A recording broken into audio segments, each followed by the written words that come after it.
Asyani ya, yang mungkin itu juga membuat emosi kita bergejolak pada saat melihat persidangan Nenek Asyani.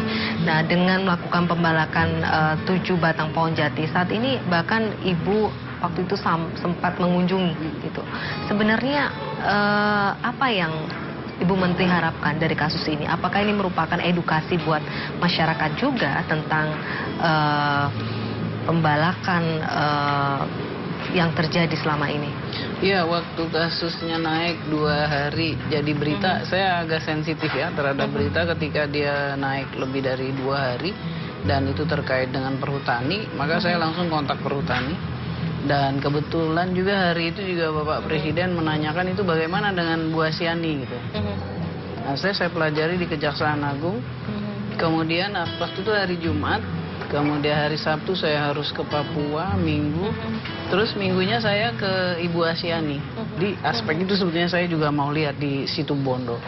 Nah, waktu saya tanya di lapangan, situ dikatakan bahwa kalau masuk bawa alat apa-apa bisa kena gitu kan. Terus bawa kayu dan lain-lain. Nah, itu sebetulnya yang terjadi adalah yang dicurigai kayu itu sebetulnya bukan Ibu Asyaninya dulu. Sebetulnya kepada masyarakat kecil kita harusnya lakukan pembinaan dulu. Oke, ini menarik. Kaitannya dengan masyarakat kecil. Karena banyak pihak mengatakan bahwa hukum tidak terlalu tajam di atas, tetapi tumpul ke atas, tajam ke bawah.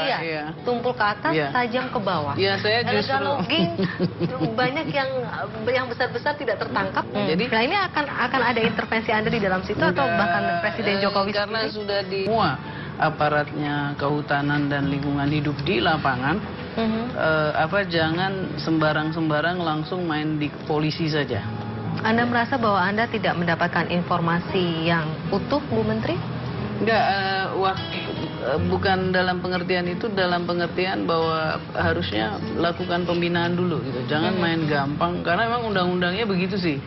Bisa mencelakai yang kecil-kecil. Nah, ini apakah perlu direview lagi dengan undang-undang yang ada? Kami dengan undang-undang baru ini segera memang sedang mempersiapkan pelaksanaannya dan nanti kita akan konsentrasikan bahwa undang-undang itu akan dikenakan lebih kepada kejahatan terorganisir dan korporat. Nah, illegal logging ini kan sama dengan teroris ya, kalau saya bisa sampaikan demikian. Mengatakannya ya. Nah, ini statement Anda sendiri bahkan gitu. Nah, ini kan yang harusnya dipangkas habis, Bu Menteri. Nah, selama 6 bulan Anda menjabat sebagai Menteri, apakah ini menjadi target utama yang harus segera diselesaikan? Iya, sebetulnya ketika saya bertugas itu yang paling penting adalah pertama lingkungan hidup kita harus baik. Oleh karena itu saya dari aspek lingkungan hidup, pencemaran limbah dan lain-lain itu kita coba perbaiki.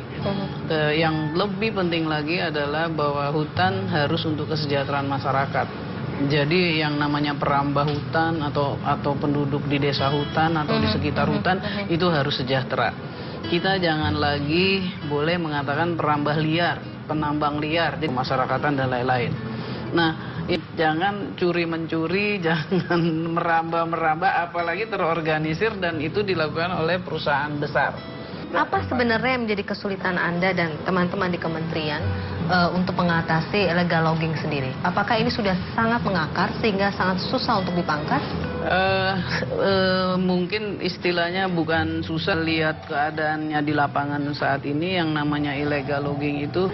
Ya, ada yang di Kementerian SDM, ada yang di Bupati, ada yang di kalau di dalam hutan ya dari kehutanan. Itu diizinkan. Nah, jadi tanda kutip. Diizinkan tanda kutip. Ya, artinya perizinannya itu dengan segala cara akhirnya oleh karena itu illegal logging ini memang harus kita trace betul dengan perizinannya. Misalnya tertangkap dan lain-lain itu sekarang sih masih berjalan juga.